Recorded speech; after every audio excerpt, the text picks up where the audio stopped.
Sir বাইরে। পুষ্পিতা অবাক হয়নি। ওই সময়টাও তার কাছে নেই। চড়ুইয়ের মতো চপল পায়ে গেট পেরিয়ে বাইরে এলো সে। মাথার উপর কাকতারুয়ার মতো কতগুলো সোডিয়ামের লাইট দাঁড়িয়ে। সেই আলোয় পুষ্পিতা আশপাশ দেখার চেষ্টায়। আচমকা একটা কালো ছায়া এসে পাশে থামল তার, ঠিক পিঠ বরাবর, যার অস্তিত্ব। নিবিড় শুনশান রজনীতে পুষ্পিতার দৃষ্টি সেই ছায়াতেই বর্তালো। বুঝে নিল স্যার এসেছেন। মেয়েটার সুশ্রী আনন্দ তারার মতো ঝলমলিয়ে ওঠে। শশকের ন্যায় ব্যস্ত হয়ে পেছন ঘুরে চাইল। মুখে সেই হাসি মিলিয়ে পিলে শুদ্ধ চমকে উঠল অমনি। মাস্ক ক্যাপ পরা অগোছালো শার্টের চেনা সেই যুবক সামনে দাঁড়িয়ে আছে। পুষ্পিতার বক্ষস্থল ছ্যাদ করে উঠল। চিনতে একটুও ভুল হলো না। আবার বিট্টু মাস্তান এখানে কেন এসেছে? ওকে কি আবার তুলে নিয়ে যাবে? পুষ্পিতা ঢোক গেল। চঞ্চলা মুখবিবর ফ্যাকাশে। ভীত সন্ত্রস্ত নজরে বারবার চারপাশ দেখছে। স্যার কোথায়? এখনো আসছেন না কেন? তার চোখ যখন প্রকট, বুকের গতি জোরালো, শরীরে কম্পন, মনে ত্রাস, তক্ষুনি মুখের মাস্ক টেনে খুলে ফেলল মানুষটা। বেরিয়ে এলো পুষ্পিতার রন্ধ্রে মিশে যাওয়া সেই চেহারা, যা ভালোবেসে বিনা দ্বিধায় নিঃস্বর খাতায় সে নাম লেখাতে পারত। সকাল থেকে আকাশের বুকে ভেসে বেড়ানো সাদা মেঘ লেজ তুলে পালিয়েছে এখন। রাতের অন্ধকারকে সাক্ষী রেখে গায়ে ওরাও কালা রং মেখেছে। অদূর হতে তেড়ে আসছে ছোট ছোট বাজ পড়ার শব্দ। থমকে থমকে পৃথিবীর বক্ষপট আলোড়ন কাঁপিয়ে তুলছে সে। এক্ষুনি মাটি ভেজাতে ঝপঝপিয়ে বৃষ্টি নামবে হয়তো। আহা, প্রবল বাতাসেই দুলতে থাকা সবুজ পাতার বুকেও কত আয়োজন পৃথিবী। অথচ এত আয়োজনই বৃথা রইল। স্তম্ভের মতো দাঁড়িয়ে থাকা পুষ্পিতার কাছে। হিমালয় থেকে ছুটে আসা হাওয়ার মতো তুষার তার শরীর। মুখে কথা নেই, চোখে নরম নেই। মৃত মানুষের মুখখানাও হয়তো এতটা দৃষ্টিবিভ্রম লাগে না, যতটা রক্তশূন্য চেহারায় একযোগে সম্মুখের পুরুষ পানে চেয়ে আছে তরুণী। আর সেই চাউনি যেন কাল হলো তীব্র। তার বক্ষকোষ কাঁপছে। গরবিলের পরটা কাঠ কাঠ মরুর মতন শুষ্ক। সনসন বাতাসের মাঝেও ঘেমে একাকার ছেড়ে যা। বুকের লোমে লেপটে থাকা শার্ট দেখে মনে হচ্ছে ঘন বর্ষায় ভিজে এসেছে কেবল। মাস্কের পরপর মাথা থেকে ক্যাপটা খুলে ফেলল তীব্র। এবড়ো থেবড়ো চুলগুলো বড় অবহেলায় পড়ে। ফর্সা কপালের অর্ধেক জুড়ে রাজত্ব ওদের। তিমিরেই তলানো রাতের দাপট কমাতে যে হলদে লাইট জ্বলছে, তাতে পুষ্পিতার নিষ্প্রভ মুখবিবর বড্ড যত্নে দেখল সে। পুরন্ত ঠোঁট দুটো নেড়ে নিস্তব্ধের ন্যায় শুধালো মেয়েটা, আপনি এর বেশি শব্দ পুষ্পিতার গলা ছিঁড়ে বের হয়নি। কিন্তু তীব্র বুঝে নিল ওর প্রশ্ন, ওর কথা। ঢোক গেলে বলল, হ্যাঁ আমি বিট্টু, আমি তীব্র। পুষ্পিতা জবাব দিল না। নিভন্ত মীঢ় নয়নে কেবল ফ্যাল ফেলে দৃষ্টি। তীব্র এক পায়ে গিয়ে আরেকটু কাছে এসে দাঁড়ালো। মাঝে কয়েক ফুটের দূরত্ব, আর এইটুকু মেটানোর সাহস আর ওর হলো না। দোষীর মতো মাথা নামিয়ে বলল, আমি জানি আমাকে বলার মতো তোমার কাছে কোনো কথা নেই ভীতু মেয়ে। তোমার সব থেকে অপছন্দের, ঘৃণার যে মানুষটা, যার একটা ভুলে তোমার পুরো জীবন এলোমেলো হয়ে গিয়েছিল, সেই বিট্টু মাস্তান আমি, তোমার তীব্র স্যার। ভীতু মেয়ে। পুষ্পিতা এবারও নিশ্চুপ। ক্ষুদ্র শরীর তার মিনারের মতন শটান দাঁড়িয়ে শুধু। তীব্র ব্যাকুল চোখে চাইল এবার। তেমনি আকুল গলায় বলল, এই সত্যিটা আমি তোমাকে কোনো দিন জানাতে চাইনি। বিট্টু মাস্তানকে মেরে ফেলে সারা জীবন তোমার কাছে তীব্র হয়েই বেঁচে থাকতে চেয়েছিলাম। ভেবেছিলাম তোমাকে কোনো দিন জানতেই দেব না। একদিন তোমাকে তুলে নিয়ে যাওয়া, গোটা বাড়ির মানুষের সামনে হেনস্থা করার মানুষটা যে আমি। হলো না। ভালোবাসার কাছে আমার সব চাওয়া পাওয়া তুচ্ছ হয়ে দাঁড়ালো। আজ সকালে যখন তুমি ছুটে এসে আমাকে জড়িয়ে ধরলে, মাথা রাখলে এখানটাই, বুকে হাত দিয়ে দেখালো তীব্র। হুট করে কেমন জ্বালা পোড়া শুরু হলো জানো। তোমার চোখের জলে আমার বুক ভিজলেও ওই জ্বালা নিচ্ছিল না, বরং বাড়ছিল আরও। হঠাৎ করেই মনে হলো তোমার মতো মেয়েকে ভালোবেসে বুকে আগলে রাখা যায় ভীতু মেয়ে, কিন্তু মিথ্যে বলে প্রতারণা করা যায় না। তাই আমি আর চুপ থাকতে পারিনি, নিজের স্বরূপটা নিয়ে তোমার সামনে এসে দাঁড়িয়েছি। আচমকা ধপ করে হাঁটু ভেঙে বসে পড়ল তীব্র। হাত দুটো আরামসে লুফে নিল নিষ্ঠুর পিচের পথ। মাথা তুলল না, চোখে চোখ মেলালো না, শুধু হাতের মাঝে একটা ছুরি নিয়ে পুষ্পিতার সামনে বাড়িয়ে ধরল। 10 এলাকায় দাপট খাটানো মাস্তান এক সামান্য তরুণীর কাছে আনত হয়ে পড়ল। আমি তোমাকে ঠকিয়েছি বিতমে, ভালোবাসার ছুতোয় তোমার বিশ্বাস নিয়ে খেলেছি। এ অন্যায় তো ক্ষমার যোগ্য নয়। তাই আজ তুমি যা বলবে, যা শাস্তি দেবে আমি মাথা পেতে নিতে এসেছি। তোমার নিশ্চয়ই খুব রাগ হচ্ছে আমার উপর। যদি চাও আমাকে খুন করতে, আমি তাতেও রাজি। তারপর মাথা তুলল তীব্র। অনুভূতি শূন্য পুষ্পিতার সাথে নজর মিলিয়ে বলল, আমি তোমাকে ভালোবাসি ভিতুমে, প্রচণ্ড ভালোবাসি। কিন্তু এই ভালোবাসার কি মানে আছে যদি তোমার জন্য মরতেই না পারলাম? থামল সে, শ্বাস নিল। জ্যোৎস্না আর কৃত্রিম আলোর মাখামাখিতে ধার চকচক করছে ছুরি। তীব্র সেদিক চেয়ে বলল, আমি তৈরি। যে বুকে তোমাকে যত্ন করে আঁকড়ে রেখেছি, সেই বুকে না হয় প্রথম ঘাটা তুমি বসিয়ে দাও ভিতুমে। আমি তোমাকে ঠকিয়েছি, মিথ্যা বলেছি। এই অপরাধে যে শাস্তিটা তোমার যোগ্য বলে মনে হবে তাই করো। এই ছুরি দিয়ে আজ আমার বুকটা ক্ষত বিক্ষত করে দাও তুমি। ঠকবাজদের তো বাঁচার কোনো অধিকার নেই, তাই না? পুষ্পিতা কিছু বলল না। চোখ ফেটে এক কণা নোনতা জল টুপ করে গালে এসে পড়ো। তীব্র কাতর কণ্ঠে বলে, তুমি কেঁদো না ভিতুমে, তুমি কাঁদলে আমার বুকে ব্যথা হয়। পুষ্পিতা জড়বস্তু তখনও। কোনো রকম সাড়া না পেয়ে তীব্রর ফর্সা মুখে নিরাশার ছাপ পড়ল। উঠে দাঁড়ালো সে। একটু এগোতে নিলেই হাত তুলে মানা করল পুষ্পিতা। চোখে তার থই থই পারাপার, অথচ শক্ত কণ্ঠে বলল, এগোবেন না। তীব্র দাঁড়িয়ে যায়। সাফাই দেওয়ার আশায় নিচল ঠোঁট তীর তীর করে ওঠে, কিন্তু সুযোগটা আজ দিল না পুষ্পিতা। চোখে মুখে ঘৃণায় পাহাড় উগলে দিতে বলল। ছি। তুরন্ত চোখ দুটো খিঁচে নিল তীব্র। ধারালো দায়ের কোপে দুভাগ হলো বুক। পুষ্পিতার এই ছিদ্র শব্দটা দেহের শিরায় শিরায় কাটার মতো ফুটছে তার। মেয়েটা আর থামল না, কথা বাড়ালো না, না শুনলো এক বকাটের প্রেমিক হওয়ার গল্প। চোখের জল বাঁধ ভাঙার আগে ওড়নায় মুখ চেপে ছুটে যায় সে। তীব্রর মনে হলো গায়ে শক্তি নেই, নাহলে পুষ্পিতা চলে যাচ্ছে ও আটকাতে পারছে না কেন? কেন বুঝিয়ে বলছে না, আমি তোমাকে পেতে সব ছেড়ে এসেছি, আমি আর আগের মতো নেই। তার দেহের সঙ্গে সঙ্গে চোখের পাতাগুলো বিবশ বিবশ ঠেকল। টনটন করে উঠল বুকের পাঁজর। হৃদয়ের গতিবেগ থিতিয়ে এলো ভয়ে। ঝাপসা নয়নচূড়া পুষ্পিতার ছুটে যাওয়ার দেখতে দেখতেই বুঝে নিল তার ভালোবাসা শুরু হওয়ার আগে সমাপ্তির দাড়ি টেনে ফেলেছে। মস্তিষ্কের কোনায় কানায় বিষাক্ত এক সুরে নীল হয়ে গেল তীব্র, যে সুরে কেবল একটাই গান, এখানেই বিচ্ছেদ, এখানেই বিচ্ছেদ। তীব্র হাঁসফাঁস করে উঠল, ছুটে যাওয়া ক্ষুদ্র শরীরটার উদ্দেশ্যে চেঁচিয়ে বলল, ভিতুমে, ভিতুমে শুনছো? তুমি আমার মরণ চেয়েও ভিতুমে, তবু বিচ্ছেদ চেয়েও না। চৌখাটে বসে বসে ঘুমে টলছিল নুহা। সারাদিন অফিস খাটাখাটনির পর আয়শাও গভীর ঘুমে তখন। ঘরে থাকা দুই মেয়ের কোনো কারসাজি এখন অব্দি টের পাননি তিনি। নুহা দোরগড়ায় একটা চেয়ার পেতে বসেছিল, মাথাটা প্রায় একপাশে হেরে পড়া ভাব। আচমকাই কিছু ধূপধাপ শব্দে হকচকালো খুব। চোখ মেলল থরফরিয়ে। পুষ্পিতা দৌড়ে আসছে, কাঁদছে, সারা মুখ চটচটে ভেজা। নুহা চমকে গেল ভীষণ। কিছু বলার আগেই পুষ্পিতা পাশ কাটিয়ে ছুটতে গেল নিজেদের ঘরে। নুহা কিছুই বোঝেনি। আশ্চর্য কথায় মূর্তি বনেছিল। হুঁশ ফিরতেই দৌড় লাগিয়ে ত্রস্ত পিছু নিল। পুষ্পিতা এক ছুটে এসেই আষ্টে পড়ল মেঝেতে, লেপটে বসে বিছানার চাদর খামছে, কেঁদে উঠল হাহাকার করে। নুহা হুড়মুড়িয়ে পাশে এসে বসে, ধৈর্যহীন সুধায়, কি হয়েছে? কাঁদছিস কেন? ভাইয়া কিছু বলেছেন? দেখা হয়নি? এই পুষ্পিতা, কাঁদছিস কেন? বল না, বল না। সময় নিয়ে সিক্ত চোখে চাইল পুষ্পিতা। কোটর উতলানো জলের পুকুর। হেঁচকে তুলে বলল, উনি উনি ববিট্টু মাস্তান। নুহার উদ্বিগ্ন চোখ ছলকে উঠে বিস্ময়ে।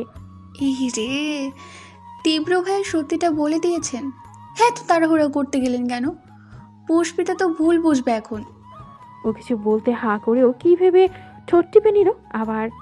এতক্ষণে চিন্তিত কণ্ঠটা মুহূর্তে সতর্ক, শান্ত করে বলল, এখন তাহলে কি করবি তুই? আগের মতো ওনাকে ভালোবাসবি, না ঘৃণায় দূরে সরে যাবি? পুষ্পিতার কান্নাটা অমনি থেমে গেল। ফিরল নিস্পন্ধ চোখে। কেঁদে ভাসানো মেয়েটার এমন সময়ও হাসল নুহা, বড্ড আলগোছের হাসি। মাথায় হাত বুলিয়ে বলল, তুই ভীষণ বোকা কেন জানিস পুষ্পিতা? কারণ তুই খুব সহজ সরল একটা মানুষ, যার মধ্যে পৃথিবীর কোনো প্যাচই নেই। কিন্তু জীবন যে এত সোজা ভেবে চলে না, তাই কিছু কিছু ক্ষেত্রে এসে আমাদেরকে প্যাচ বুঝতেই হয়। গুনে গুনে বুঝে শুনে সেই প্যাচের জট ছাড়াতে হয়, না হলে এই চোরাবালিতে আমরা নিজেরাই আটকে যাব। তীব্র ভাইয়াকে কি, কেন, এসব নিয়ে আমি তোর সাথে একটা আলোচনাও করব না, কারণ এই সময়টা শুধু তোর নিজের পুষ্পিতা। তুই ঠিক করবি তোর ভালোবাসা কোন দিকে যাবে, তাকে তুই কোন দিকে নিবি। সব কিছু তোর হাতে পুষ্পিতা, সব কিছু তোর হাতে। নুহা বলে দিয়ে উঠে গেল। পুষ্পিতাকে ঠায় বসিয়ে রেখে গিয়ে শুয়ে পড়ল বিছানায়। ভাবল মনে মনে, আমি তোকে তীব্র ভাইয়ের হয়েই সাফাই দিতে পারতাম। তোর প্রেমে পাগল এক পুরুষের বদলে যাওয়ার রচনাটা তোকে বলতে পারতাম পুষ্পিতা, কিন্তু বলবো না। সম্পর্কের মাঝে কে আমার জন্য কি করেছে সেসব তো বড় নয়, সম্পর্কের মাঝে ভালোবাসাটাই আসল।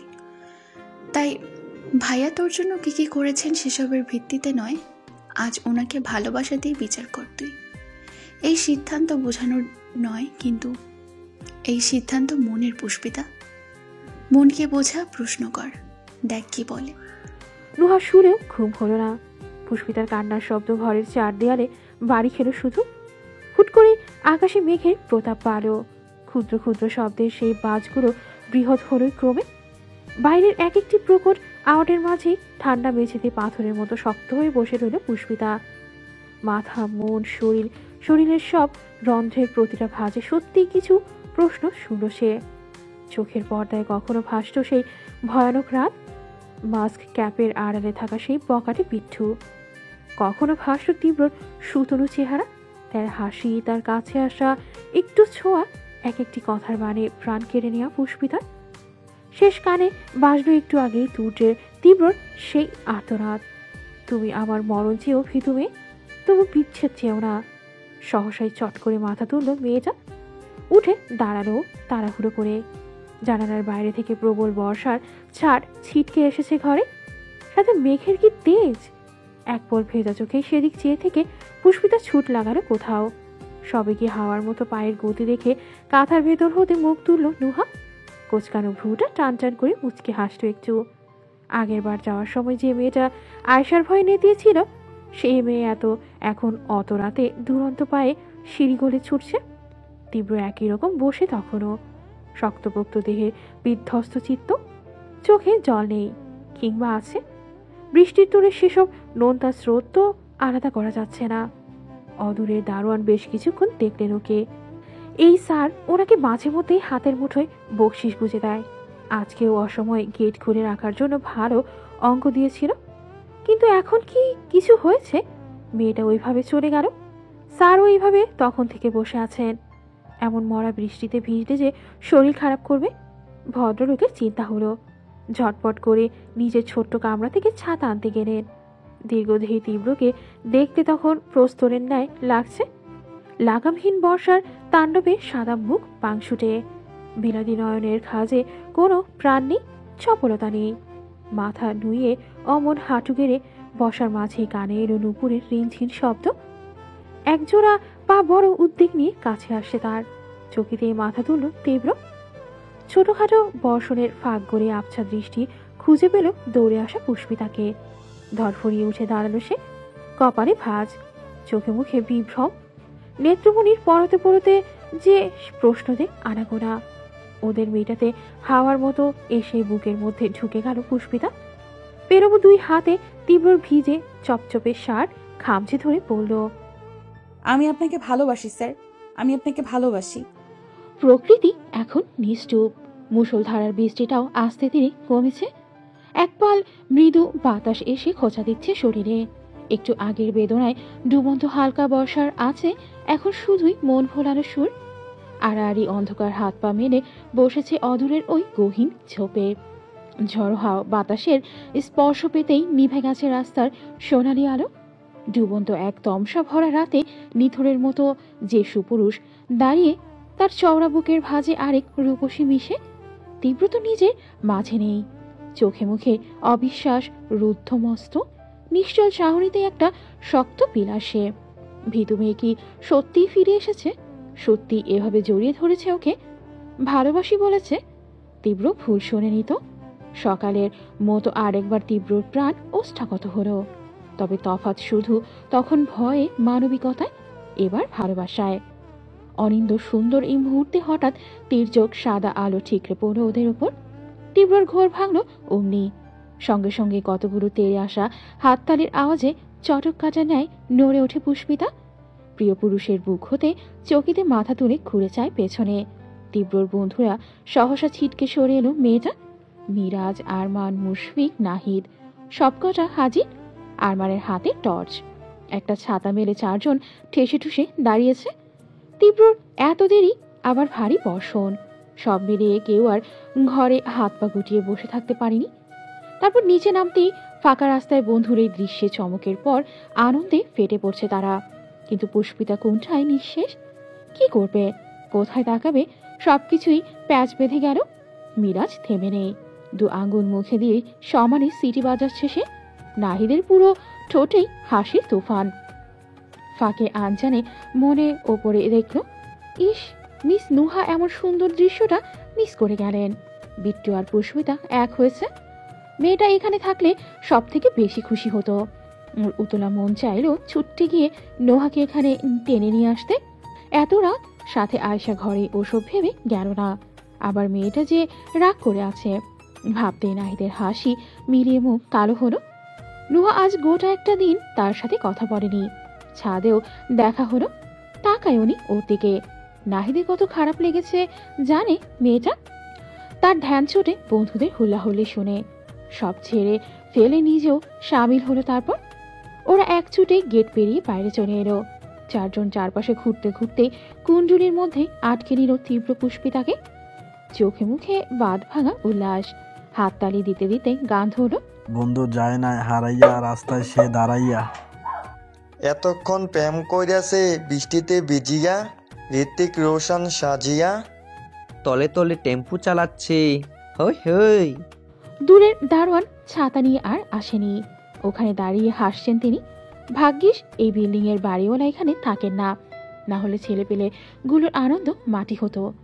আবার এমন আশ্চর্য কাণ্ড কারখানাও মিস করতেন তিনি। আহা, এক জীবনে 4টে বিয়ে করা ছাড়া আর কোনো স্বাদই তার বাকি নেই। বন্ধুদের এমন হই হুল্লোড়েও তীব্র হাসি পেল না। এত শব্দেও নিজের বক্ষস্থলের ভূমিকম্প সে স্পষ্ট শুনছে। বিলাতি নয়নজোড়া এখনো আটকে পুষ্পিতার উপর। মেয়েটা তখন লজ্জায় কাঠ। মিরাজদের গানের লাইন শুনে শুনে চোখ খিচে নিচ্ছে বারবার। চিবুক তার কলবিরে, অস্বস্তিতে হাবুডুবু খেয়ে হাতের আঙুল কষলাচ্ছে তখনও। চোরা দৃষ্টি তুলে সে একটু জায়গা খুঁজতে পালানোর। ওরা এত হজবরল হয়ে ঘুরছে, একটা ফাঁক গড়ে দৌড়ানোরও উপায় নেই। পুষ্পিতা তককে তককে রইল। যে একটু জায়গা পেয়েছে ছুটতে চাইল ঘরে। তুরন্ত হাতটা টেনে ধরল তীব্র। মেয়েটা চমকে যায়, চাউনিতে হতভম্ব ভাব। কিছু বোঝার আগেই সে পুরুষ তাকে টেনে আবার বুকে নিয়ে গেল। প্রথমবার নিজের সবটুকু জোর দিয়ে পুষ্পিতার ক্ষুদ্র কোমল দেহটা সবার সামনেই আসছে পৃষ্ঠে জড়িয়ে ধরল তীব্র। পুরুষালী কণ্ঠস্বর কেমন হাঁসফাঁস করে বলল, তুমি কোথাও যাবে না ভীতু মেয়ে। আমার বুকে এইভাবে সারা জীবন আটকে রাখবো তোমাকে।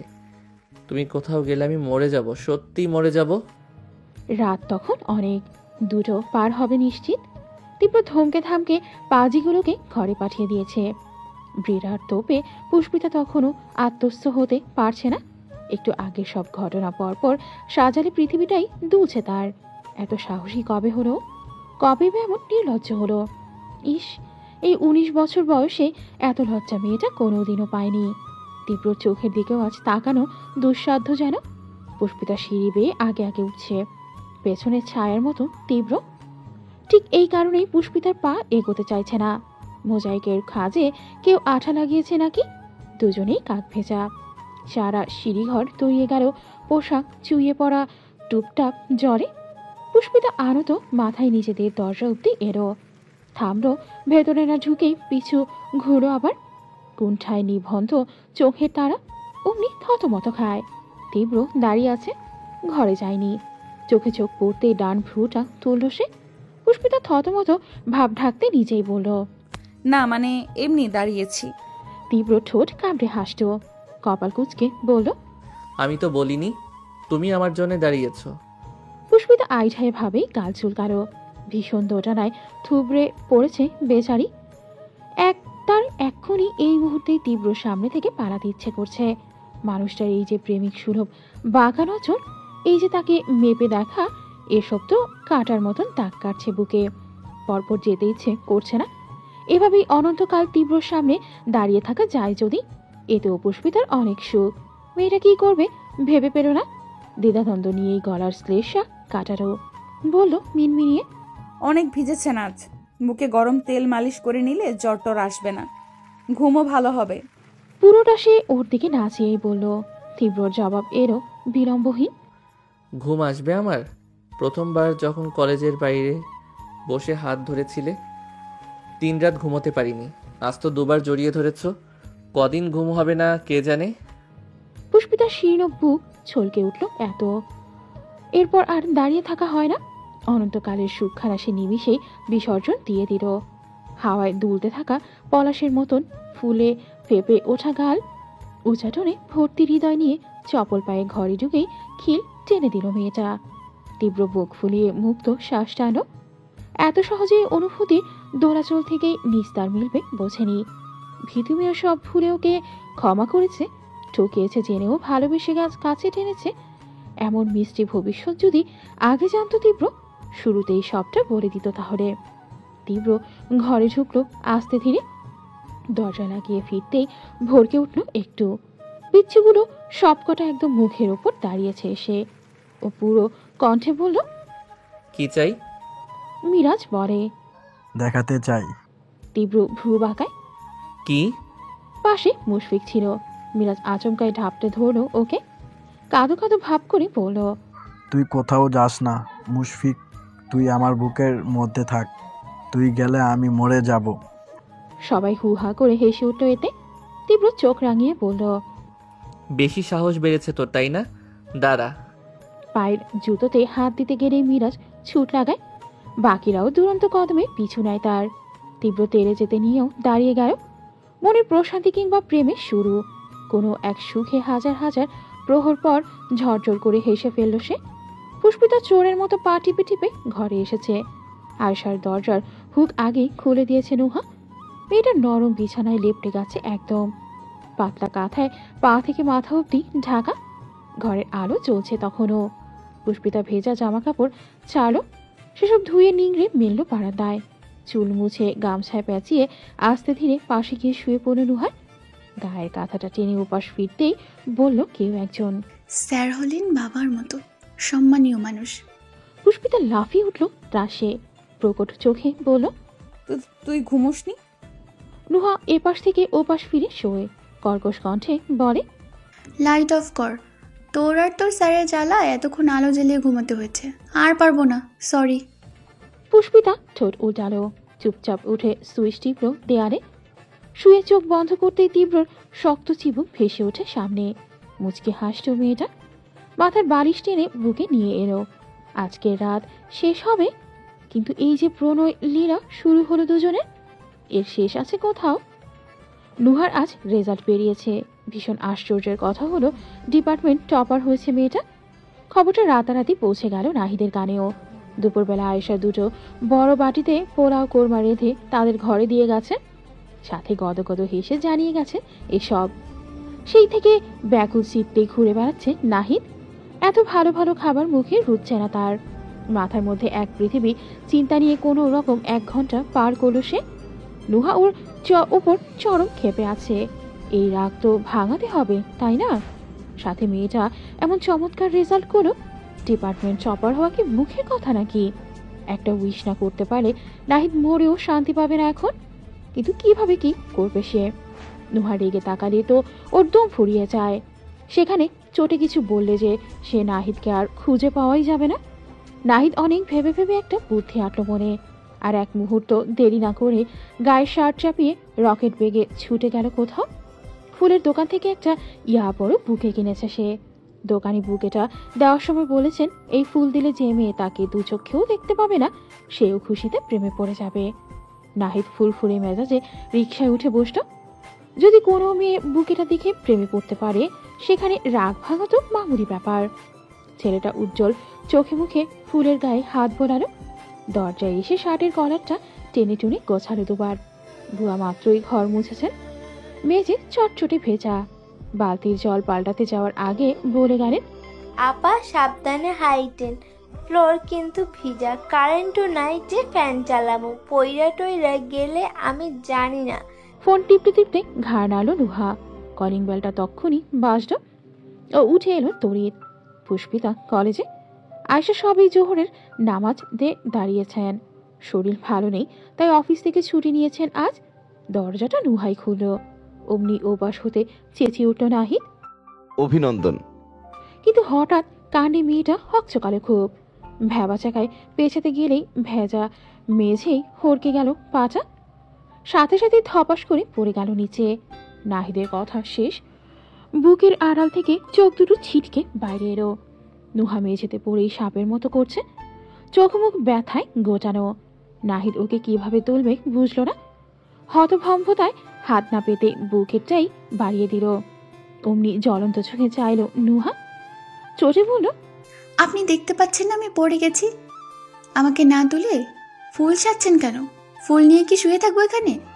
জিভ কাটল সে। সরি আসুন। ডান হাতটা বাড়ানো নাহিদ। নুহা প্রচন্ড ব্যথা পেয়েছে। সরু কোমরের হাড়গুলো নড়ছে বোধহয়, কিন্তু তেজ দেখাতে ভুলো না। ঠেলে নাহিদের পেতে রাখা হাতটা সরিয়ে দিল সে। নিজেই দেয়াল ধরে উঠে দাঁড়ালো। তারপর বলল মুখ ঝামটা মেরে, আমি অশ্লীল ছেলেদের হাত ধরি না। নাহিদের আনন্দ জুড়ে হুড় হুড় করে অন্ধকার মেঘে আসে। পরপর ভীষণ রাগে তেতে গেল মাথাটা। সব দোষ মিরাজের। ওর চুলগুলো বাউন্ডুলেদের মতো। নাহিদের ইচ্ছে করলো টেনে সেসব উপরে ফেলে আসতে। বদমাস ছেলেটা যদি সেদিন মেশিন নিয়ে না বলতো আজ এরকম কিছু হতো না। নাহিদ ফুস করে দম ছাড়ে। চট করে দুই কানে হাত দিয়ে বলে, ভুল হয়ে গেছে, এমন আর হবে না। কান ধরতে গিয়ে বুকেটাই দুম করে নিচে পড়ে গেল। কিন্তু নাহিদের সেদিকে খেয়াল নেই। সে নিজের মতন বলছে, আমি আর কোনোদিন কোনো মেশিনের কথা জিজ্ঞাসা করবো না আপনাকে। আজ থেকে দুনিয়ার সব মেশিন বাদ। আমি আর মেশিন কথার উচ্চারণই করব না।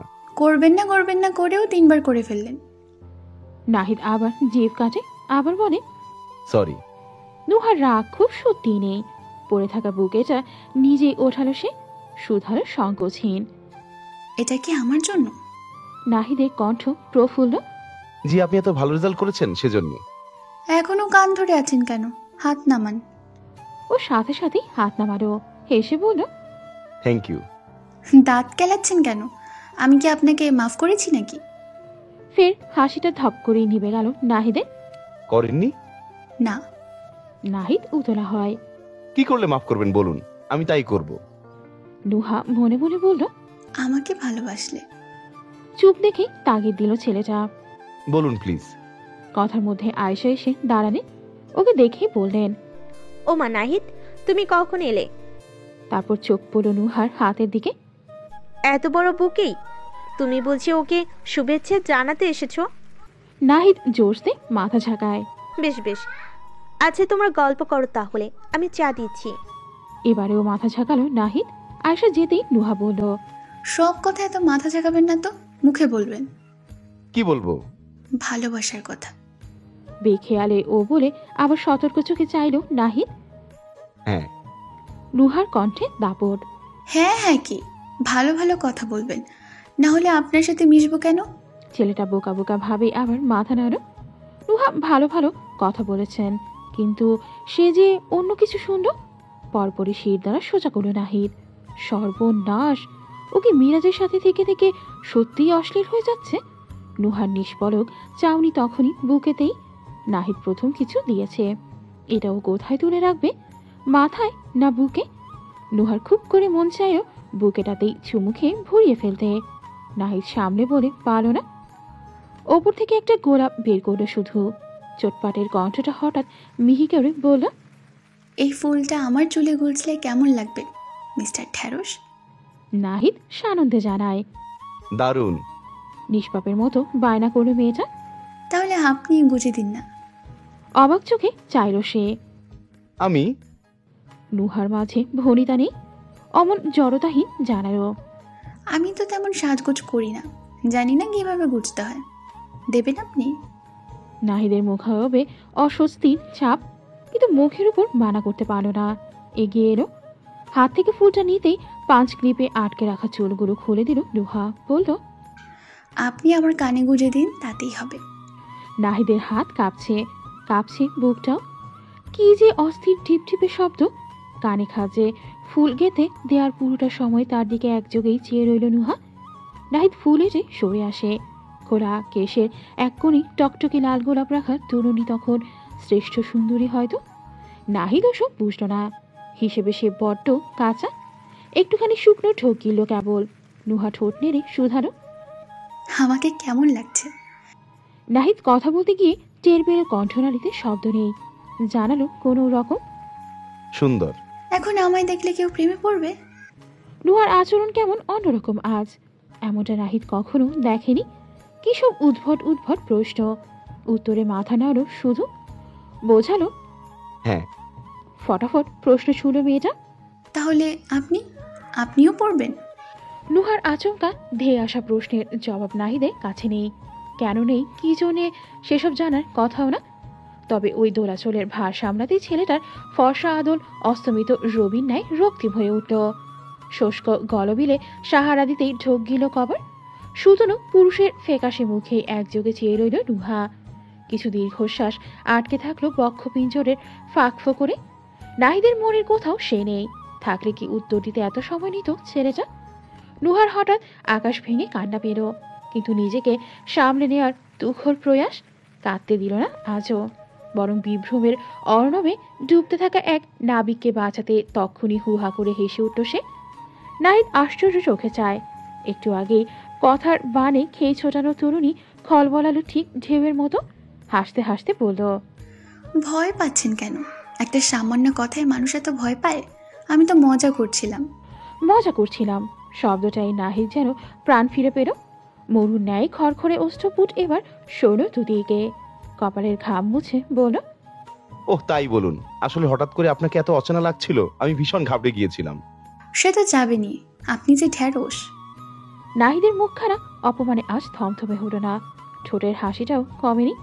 আনন্দ চিত্তে বলল, আবার বলুন তো, আপনার মুখে ঢেঁড়স শুনতে ঈদের মতো লাগে।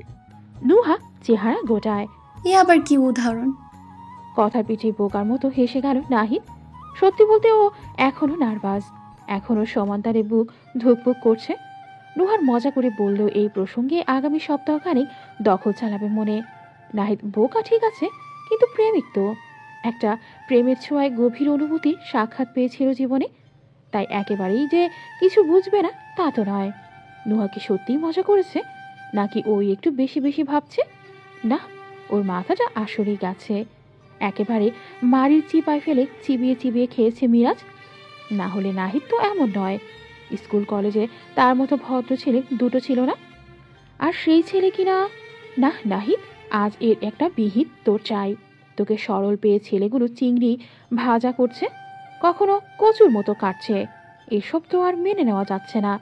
আজ না হয় নুহার সামনে ইজ্জতটা যেতে যেতে বাসল, কিন্তু কদিন যে স্পিডে ছুটছিস তাতে কোনোদিন ইজ্জত সত্যিই চলে যাবে কোনো নিশ্চয়তা নেই। তোকে আরো সতর্ক হতে হবে, চোখ কান খোলা রেখে মুখ বন্ধ করতে হবে। বন্ধুদের ওসব নষ্ট কথা ছেড়ে দিয়ে ভালো হওয়ার পরামর্শ দিতে হবে। শুনলে ভালো, না শুনলে সব কটাকেই ডিভোর্স। ভাবুক নাহিদকে দেখে দেখে নুহার চোখ ভিজে ওঠে। এরকম টালমাটাল জীবন তো সে চায়নি, প্রেমেও পড়তে চায়নি কখনো। পড়লই যখন, তখন এমন মানুষের কেন, যে মানুষ ওকে নিয়ে ভাবে না, ওর চিন্তায় মরে না। ওর চোখের ভাষা দেখেও যার বোঝার সাধ্য নেই। এক বুক ভাঙা কষ্টগুলো সারা জীবন কি ওকে একাই বইতে হবে? এর মধ্যে আয়েশা জানিয়ে এলেন। এসে বললেন, কিরে, তুই ওকে এখনো দাঁড় করিয়ে রেখেছিস কেন? এক কথায় দুরকম চিন্তায় মগ্ন দুজনেই নড়ে উঠল একটু। তিনি বললেন, বসো নাহিদ। না না আন্টি, আমি ঠিক আছি। বসো তো। নাহিদ বসল। আয়েশা চায়ের সাথে পুডিং নিয়ে এসেছেন। পিরিচটা হাতে দিতে দিতে বললেন, তুমি এসে ভালোই করেছো বুঝলে। আমার এমনি কিছু কথা ছিল। হ্যাঁ আন্টি, বলুন না। আসলে তীব্রকে তো তেমন বাসে পায় না, আমিও ব্যস্ত, ছেলেটাও ব্যস্ত, আমাদের ক্যাজুয়ালি মিলছে না, তাই বরং তোমাকে আগে আগে জানিয়ে দিই। নাহিদ সচেতন হয়ে বসে। কিছু হয়েছে আন্টি? আয়েশা খোশ মেজাজে বললেন, আরে না না, পরশু নোহার জন্মদিন, সে ব্যাপারেই আর কি। নাহিদ স্ফূর্ত ধ্বনি তুল। ও মাই গুডনেস, তাই নাকি? চোখাচোখিতে ঠোঁট টেনে হাসল নুহা। চোখের জল শেষ অন্তর্পণে কখন মুছে নিয়েছে। আয়েশা বললেন, ভাবছি একটু ছোটখাটো আয়োজন করব। এই নিজেরাই আর কি, কাছে দূরের মেহমানরা আসবে, তোমরাও থাকবে, কিন্তু আমি আসলে রান্নার ঝামেলাটা বাড়িতে রাখতে চাইছি না। এইটুকু ফ্ল্যাটে মানুষ এলেই তো গাদাগাদি হয়ে যাবে, তাই সাথে বাবুচিদের দিয়ে ব্যবস্থা করবো ভেবেছি। কিন্তু সমস্যা হলো এখানকার তেমন কিছু চিনি না, বুঝলে কি? নাহিদ কথা টেনে নিল, আগ বাড়িয়ে বলল, ওসব নিয়ে আপনি ভাববেন না আন্টি, আমি আছি তো। তীব্র সময় পাবে না, কলেজ আছে যেহেতু। তবে আমি এখন ফ্রি, আমি সব ব্যবস্থা করে দেব। কিন্তু বাবা, তোমার তো অফিস আছে। নাহিদ ফোঁস করে শ্বাস ছাড়ল। নেই, চাকরিটা চলে গেছে। আয়েশা যেন আটকে উঠলেন। ওমা, সে কি, কেন? নাহিদ নুহার দিকে চাইল। ওকে পৌঁছে দেওয়ার সেদিনই চাকরিটা ফুস হয়ে গেছে। মেয়েটা জানে এসব। কতবার যে আফসোস করছিল এ নিয়ে। এখন ওর মন খারাপ দেখলে হয়তো আরো আক্ষেপ করবে, তাই কালো মুখে চটজলদি হাসি আনলো নাহিদ। তেমন কিছু না, যাতায়াত সিস্টেমটা ঝামেলার ছিল, তাই ভাবলাম আর একটু ভালো জায়গায় ট্রাই করি। ও আচ্ছা, তা যা ভালো বোঝো। তুমি কত ব্রিলিয়ান্ট। নোহা বলেছে আমাকে তোমার জন্য কাজের অভাব হবে না। দোয়া রাখবেন আন্টি। তবে আপাতত যখন ফিরে আছি, নুহার জন্মদিনে আপনাকে সাহায্য করার সব দায়িত্ব আমার। আপনি শুধু জানাবেন কোথায় গিয়ে কাকে ডাকতে হবে। এত খুশি হলেন আয়েশা, আপ্লুত কণ্ঠে বললেন, যাক বাবা, নিশ্চিন্ত করলে আমাকে। তুমি পাশে থাকলে আর কোনো চিন্তা হবে না। নাহিদ ততক্ষণে চা শেষ করেছে, উঠে দাঁড়ালো এবার। আচ্ছা আন্টি, এখন আমি আসি। ঠিক আছে, যাও, এসো আবার। নাহিদ বেরিয়ে গেল। দরজার ওপাশে গিয়ে হাত নেড়ে নেড়ে হেসে বাই বোঝালো নুহাকে। ঘরে না ঢুকেই নেমে গেল নিচে। কিন্তু যাওয়ার আগের ওই হাসি সহ্য হয় না মেয়ের।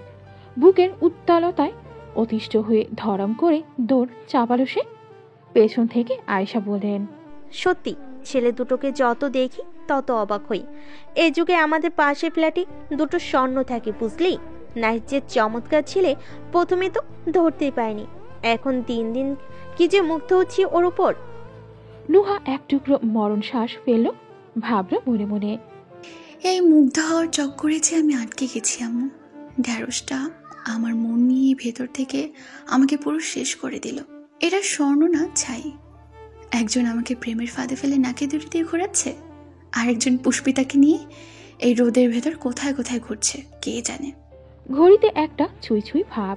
অমনি ছুটির ঘন্টাটা তার স্বরে বাজল। ইন্টারমিডিয়েটের মেয়েগুলো দৌড়ে বের হলো আগে।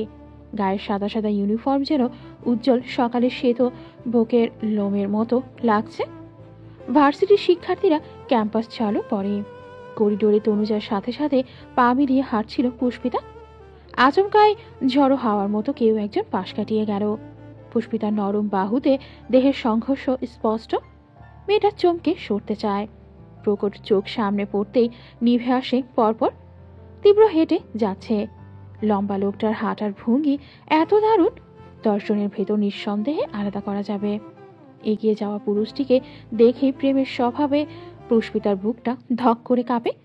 অদ্ভুতরে লজ্জায় কপল জোড়া লালিত। মানুষটা ইচ্ছে করে এমন করলো, তাই না? কি খারাপ। তখনই কানে এলো একটা লম্বা দীর্ঘশ্বাসের শব্দ। হতাশ চোখে তীব্র প্রস্থান দেখছে তনুজা। ভীষণ আফসোস করে বলল, স্যার আমার সাথে এমন না করলেই পারতেন। আমি কি দেখতে ভালো নই? সেদিন ধমক না দিয়ে ফুলটা নিলে এতদিনে আমার বিয়েও হয়ে যেত। বলো, সবই ভাগ্য। স্যার বুঝলেনই না, ওই ধমকের জন্য তার কপাল থেকে কত ভালো একটা বউ মিস হয়ে গেছে। কথা শেষ করেই আবার শ্বাস ফেলল মেয়েটা। পরতে পরতে কেবল অনুতাপ। পুষ্পিতা ফিক করে হেসে ফেলল আজ। নীরব হাসিটা তনুজার কানে যায়নি। মেয়ে এখনো তীব্রর যাওয়া দেখতে ব্যস্ত। আজ আর এতে পুষ্পিতার মন খারাপ হলো না, একটুও না, বরং আত্মগরিমায় শীর্ণ বুক ফুলে ফেপে উঠল। যে মানুষটাকে পেতে কেউ কেউ আফসোস করছে, সে মানুষ নিঃশ্বাসের মতো ওকে ভালোবাসে। এতকাল জীবনটাকে তুচ্ছ ভাবা পুষ্পিতার এখন এমন মানুষ আছে যার কাছে তার একটু দূরত্ব দুঃসহ আজকাল। বেঁচে থাকতে এর বেশি আর কি চাই। গেট অব্দি এসে তনুজা নিজের মতন বাড়ির পথ ধরল, কিন্তু পুষ্পিতা দাঁড়িয়ে রইল অমন। কাঁধ ব্যাগটা বুকে চেপে এদিক ওদিক দেখছিল সে। হন্যে ডাগর চোখ কারো হদিস পেতে মরিয়া। ঠিক সেই সময় পেছনে এসে দাঁড়ালো তীব্র। গলার শ্লেষা কাটিয়ে মেয়ের মনোযোগ আনলো নিজেতে। পুষ্পিতা ফিরল চকিতে। তীব্র ভ্রু নাচায়। অমনি লজ্জায় এক প্রস্থ গুটিয়ে গেল তরুণী। আনত চিবুকে মাথা নাড়ল দুপাশে, বোঝালো কিচ্ছু না।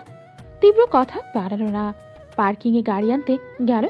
পুষ্পিতা চেয়ে রইল নির্নিমেষ। মানুষটা চওড়া কাঁধ দেখে দেখে হাসল ঠোঁট টেপে। কখনো কি ভেবেছিল একটা অচেনা পুরুষের প্রেমে এমন উতলা হবেও, যাকে দেখা মাত্রই আন্দোলন চলবে হৃদয়ে, ধরপড় করবে বক্ষপট, পিটবে ঘাম ছুটবে, রন্ধ্রে রন্ধ্রে জাগবে শিওরে ওঠার আজ। তীব্র জিভ নিয়ে সামনে এসে থামে। পুষ্পিতা লাজুক হাসি পিষে নিল ছোটে ও দরজা ঠেলে দিল। এসো। পুষ্পিতা বসলো জড়সড় হয়ে। এত লজ্জা লাগছে, কথা বলতে পারছে না, না পারছে পাশের মানুষটাকে দেখতে। তীব্র গাড়িতে টান বসালো। হুইল ঘোরাতে ঘোরাতে পাশ ফিরে চাইল এক পল। বড্ড সাবলীর শুধালো। বেশি লজ্জা পাচ্ছ? পুষ্পিতা আইঠাই করে ওঠে। শক্ত পিঠে সতর্ক হয়ে তা চায়। ঘন ঘন মাথা নেড়ে বলে, না মানে। তীব্র বলল, আমার সাথে এত লজ্জা পাওয়া কি ঠিক হচ্ছে? পুষ্পিতা হাত তুলে নাকের ডগায় জমে থাকা ঘাম মুছল। জড়িয়ে যাওয়া জিভে কথা এড়াতে বলল, আজ অনেক রোদ তাই না? কাছে এসো, বুকের মধ্যে ঢুকিয়ে রাখি, এখানে রোদ নেই। পুষ্পিতার শ্বাস আটকে গেল কোণঠায়। ঠোঁট গোজ করতেই তীব্র বলল, কাল যে আমাকে জড়িয়ে ধরলো, বলল আমাকে ভালোবাসে, আজ তার গলা দিয়ে শব্দই ফুটছে না। আজব। পুষ্পিতা চোখ খিচে বাইরে তাকায়। কি লোক রে ভাই, কালকের ওসব নিয়ে ওকে লজ্জা দিচ্ছে, এখন যদি সেও পাল্টা কিছু বলে দেয়।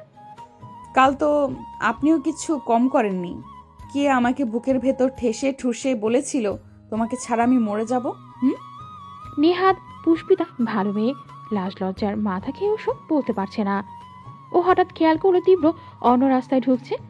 এটা তো বাড়ির রাস্তা নয়, সম্পূর্ণ উল্টো পথ। কৌতূহলের দাপাদাপিতে জিজ্ঞেস করলো, এদিকে কোথায় যাচ্ছি আমরা? ঘুমাতে। পুষ্পিতা চোখ বড় করো। এই দুপুরবেলা? রাত হলে ভালো হতো।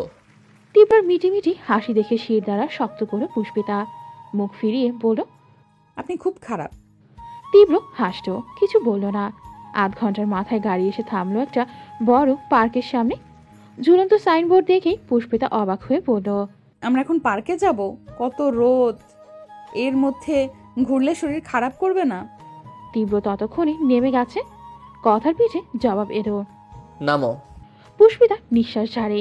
কাল রাতে তার প্রেমের তাপে হাউতাস করা লোকের সঙ্গে আজ এর কোনো মিল নেই। একটা উত্তরও দেখো ঠিকঠাক করে দিচ্ছে না। চুপচাপ নামতে নিলে তীব্র হাত বাড়ালো। মেয়েটার ফর্সা মুখ তুরন্ত রাঙা হয়ে আসে। লাজুক ভঙ্গিতে প্রেমিকের বাড়ানো হাত ধরল সে। কোমল ফুল যেমন যত্নে সাবধানে ধরা হয়, তীব্র অমন সন্তর্পণে নামিয়ে আনলো তাকে। এসো। মেয়েটা কলের পুতুল বনে পা বাড়ায়। বিশালাকার পার্কের এ মাথায় দাঁড়ালে ও মাথা দেখা যায় না। এত গাছ, সবুজের বুকে হলদে রোদ যেন ডালে ঝোলানো জীবন্ত সোনালু। দুপুর হলে কি হবে, লোকের তো অভাব নেই। পুষ্পিতা চারপাশ দেখছিল। উদাম পার্কেই কড়া রোদে ঘুরবে ভেবেই মাথার দুপাশ নেচে উঠল ব্যথায়। তীব্র টিকিট কাটলো ঠিকই, তবে পার্কের খোলা অংশে গেল না। লম্বা পায়ে উল্টো দিকের রিসোর্টের পথ ধরল। ছাউনির নিচে পাতানো যে রেস্তোরাঁটা, এখানে রমরমিয়ে চলছে। ভীতু মেয়েকে নিয়ে এলো সেথায়। বেতের চেয়ারটা টেনে দিয়ে সে আগে বসালো ওকে। মুখোমুখি আরো দুটো চেয়ার আছে, অথচ তীব্র এসে বসলো ঠিক পুষ্পিতার পাশে, গা ঘেঁষে। মেয়েরই দেহটা লজ্জাপতির ন্যায় চুপসে গেল অমনি। তীব্রর উষ্ণ গতর, নেশালো চোখ, শরীর হতে ছুটে আসা ঘ্রাণ সব মিলিয়ে পুষ্পিতার রুহ এসে গলায় ঝুলে থাকে। তীব্রর ওসবে মন নেই। পুষ্পিতার নরম আঙুলে নিজের খসখসে আঙুল গুজল সে। কানের পাশে তার নিখাত স্বর। এদিকে তাকাও। পুষ্পিতা শূন্য না, চেয়ে রইল নিচে। তীব্র চিবুকটা ধরে নিচের দিকে ফেরালো, ভ্রু কুচকে বলল, এখনই এত লজ্জা পেলে বিয়ের পর কি করবে? তখন তো এর থেকে বেশি কাছাকাছি থাকবো। পুষ্পিতার চোখ মার্বেল। তীব্রর সেদিনের কথাটাই কানে বাজলো আবার। সামনে এর থেকে অনেক বাজে অবস্থায় থাকতে হবে। আজকে যেন সেই কথার অর্থ সাফ সাফ ভাবে বুঝে নিল মেয়েটা। চৈত্র মাসে বৃষ্টি পড়ার মতো শুকনো গলায় হেঁচকে উঠে গেল। অমনি হেসে ফেলল তীব্র। Relax, I am kidding. এত বড় বড় করে তাকানোর কিছু নেই। পুষ্পিতার হেঁচকি তাও কমছে না। তীব্র তেড়ে হাসি আটকাতেই ঠোঁট পিষল দাঁতে। মেয়েটার মনোযোগ ঘোরাতে ভিন্ন প্রসঙ্গ তুলল। ফ্ল্যাটে যেতে চাইছো না কেন? পুষ্পিতা সত্যিটা মুখে আনতে পারল না। পুরন্ত ঠোঁট নামিয়ে রাখলো কোলে রাখা ব্যাগের ওপর। তীব্র নিজেই বলল, আমার জন্যে। চিবুক গলায় ঠেকিয়ে মাথা ঝাঁকাই সে। তীব্র হাতের বাঁধন দৃঢ় করলো আরো। যদি আমিও যাই তাহলে যাবে? পুষ্পিতার হেঁচকি টেচকি উধাও। অবাক হয়ে বলল, আপনিও যাবেন? কিন্তু কিন্তু কিভাবে? আমি ওই ফ্ল্যাটের 4 তলা ভাড়া নিয়েছি। এক ঘোষণায় তরুণীর নিভন্ত আঁখি চকচকিয়ে উঠল। কণ্ঠ শৃঙ্গে তুলে বলল, সত্যি? কিন্তু 4 তলা নিলেন কেন? এই বাসার মতোই পাশাপাশি নিতেন। চেয়েছিলাম, খালি নেই। একটু মন খারাপ করলো পুষ্পিতা। পরপর স্ফূর্ত হেসে বলল, থাক, আপনি যাচ্ছেন তাতেই হবে। ওর ফর্সা হাতটা একটু উঁচুতে তুলল তীব্র। চিকন আঙ্গুলে স্লাইড করে বলল, আচ্ছা, এখন তো তোমার নিজের একটা বাড়ি আছে, তুমি কারো দ্বারস্থ নাও, তাহলে নিজের মনির সাথে যোগাযোগ করছো না কেন? পুষ্পিতা চমকে বলল, আপনি মনিকে চেনেন? না, তবে রাহাতকে চিনি। He is such a lovely child. Pushpita আগের থেকেও বিস্মিত। আপনি রাহাতকেও চেনেন? ও হ্যাঁ, চেনেনি তো। আপনি তো ওর সেই বখাটে বিট্টু। বিট্টু উচ্চারণ করতে গিয়েই নাক সিটকানোর মতো করল মেয়েটা। তীব্র মজা পেল তাতে, বলল, আশ্চর্য, বকাটে ছেলের সাথে তো প্রেম করছো এখন তাহলে? পুষ্পিতা দীর্ঘশ্বাস বুকে ঢুকালো। নিঃসহায়ের ন্যায় জানালো, কি করব? বলতে বলতে সে নিজেই থেমে গেল। কাল তো মনের তাল হারিয়ে ভালোবাসি বলে ফেলেছে, আজ পারবে কিভাবে? লজ্জা করছে তো। তীব্র এক ভ্রু তুলল। কি, ভালোবেসে ফেসে গিয়েছো তাই তো? ঠোঁট উল্টে মাথা নাড়ল পুষ্পিতা। তাও ভালো, ফেসে কোথাও যেতে হয়নি। আমাকে যে ঢাকা থেকে এখানে টেনে আনলে তার বেলা। পুষ্পিতা বুঝলো তীব্রর সাথে যুক্তিতে সে নাদান শিশু। কথা কাটাতে বলল, রাহাত কিন্তু আপনার ফ্যান ছিল জানেন। খালুজান যখন মাঝে মধ্যে এসে আপনার কথা বলতো, সাবধান করতো আমাদের, ও তখন পুরো আলাদা। সব কিছু এত মুগ্ধ হয়ে শুনতো। আমাকে তো একদিন বলেছিল, কিন্তু আমি যে ওকে আপনার সাথে মিশতে বারণ করেছিলাম, তারপরও মিশেছে। তীব্র উত্তরটা দিল একটু ঘুরিয়ে। তোমাদের ছবিটা ওই আমাকে দিয়েছিল। পুষ্পিতা হাঁ করে বলল, কি? ও তোমার জন্যে কষ্ট পাচ্ছে। এখন তোমার কোনো টানা পড়েনি নেই, চাইলে যোগাযোগ করতেই পারো। পুষ্পিতার কণ্ঠে শঙ্কা। না না, খালুজান যদি অশান্তি করে, উনি আমাকে পছন্দ করেন না। আমার সাথে মনের যোগাযোগ আছে জানলে কুরুক্ষেত্র বাঁধাবেন। তীব্রর শুভ্র উজ্জ্বল মুখটায় আচমকাই কেমন রহস্য ছেয়ে গেল। পুষ্পিতার চেহারায় তার দৃষ্টি, অথচ ভেতরটায় অন্য কিছু। ঠোঁটের হাসিটা চতুরের ন্যায় দেখালো বেশ। ভাবল, কুরুক্ষেত্র বাঁধানোর মতো অবস্থায় তো ও নেই ভীতু মেয়ে, যে হাত দিয়ে তোমাকে বাড়ি থেকে বের করতে চাইতো, সেটা ভেঙে গলায় ঝুলিয়ে দিয়েছি। কি ভাবছেন? কিছু না। শোনো, এত ভয়ের কিছু নেই। আমি বলছি, তুমি একটা ফোন করো ওদের, এখানে ডেকে পাঠাও। তারপর এরপরেও কিছু হলে আমি তো আছি, আমি সামলে নেব। এতক্ষণে ধরে রাখা হাতের বাঁধনে এবার বাম হাতটাও রাখলো তীব্র। শক্তপোক্ত কণ্ঠস্বরে অশেষ নম্রতা। এখন আর তুমি একা নেই, আমি সব সময় তোমার পাশে আছি, থাকবো। আর আমি যতক্ষণ থাকবো, আমার ভীতু মেয়ের দিকে কেউ চোখ তুলে তাকাতেও পারবে না। কথাটা কি ছিল জানা নেই। আনন্দে একটা কান্নার তুবড়ি পুষ্পিতার গলায় ছিটকে এলো। দু চোখ ছাপারও নোনতা স্রোতে ভেজা গলায় বলল, আপনি আমায় এত ভালোবাসবেন না স্যার। আমার কপালে ভালো কিছু বেশি দিন থাকে না। আপনার ভালোবাসা দেখে খুব ভয় হচ্ছে। এত সুখ আমার কপালে সইবে তো?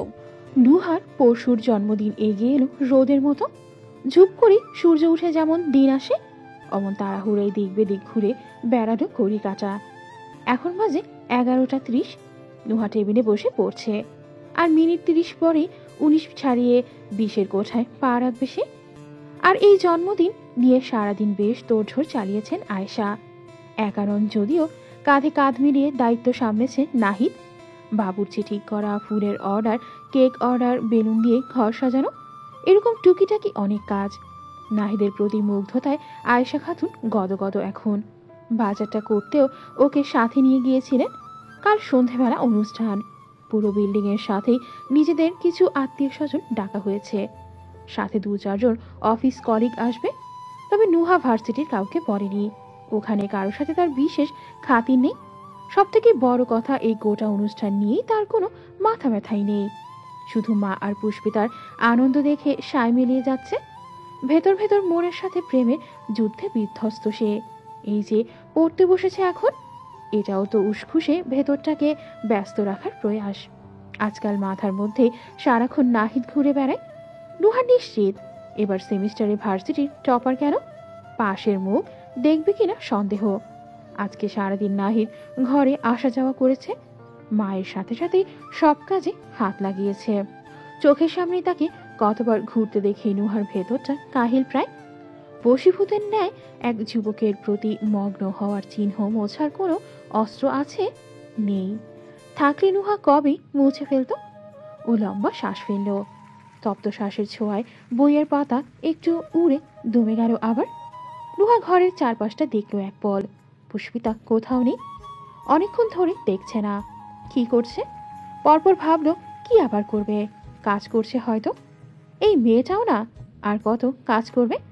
জন্মদিন ওর, অথচ পুষ্পিতার লাফালাফি, ছোটাছুটি বেশি, পা দুটো জিরোচ্ছেই না। তার উপর নতুন নতুন প্রেম করছে। প্রেমিক পাশের ফ্ল্যাটেই থাকে। আজকাল বই ছুঁয়ে দেখে না। কদিন পর তো ওরও পরীক্ষা। রেজাল্টে যে কি করবে। পুষ্পিতা তখন রান্নাঘরে তাড়াহুড়ো করে হাতের কাজ সারছে। আবার খেয়ালও রাখছে যাতে শব্দ না হয়। মাঝে মধ্যে সতর্ক নয়ন বুলিয়ে আনছে কক্ষ হতে। চুলায় একটা কেক বানিয়েছে সে। রাতের জন্যই বহুবার বানানোয় হাত বেশ পাকা। কুসুম রঙের কেকের উপর পুরোটা চকলেট ছড়ানো। নুহার ভীষণ পছন্দ এটা। পুষ্পিতা তার উপর গোটা গোটা অক্ষরে লিখল, হ্যাপি বার্থডে মাই হ্যাপিনেস। ওদের রান্নাঘরের ছোট্ট জানলাটা ছাদমুখী তৈরি। ভেতর না হলেও সিঁড়ি থেকে কেউ ছাদে ঢুকলে এখানে দাঁড়িয়ে স্পষ্ট দেখা যায়। পুষ্পিতা যখন কাজে মশগুল, হঠাৎ মনে হলো কেউ একজন দাঁড়িয়ে আছে এখানে। মেয়েটা চকিতে চোখ তুলে চাইল। নাহিদ হাত নেড়ে নেড়ে ডাকছিল এতক্ষণ। ও চাইতেই এক টুকরো স্বস্তির হাসি টানল ঠোঁটে। চোখ মুখের ইশারায় বোঝালো ঘরে দরজা খুলে দিতে। পুষ্পিতার সরল কপাল বেঁকে বসে।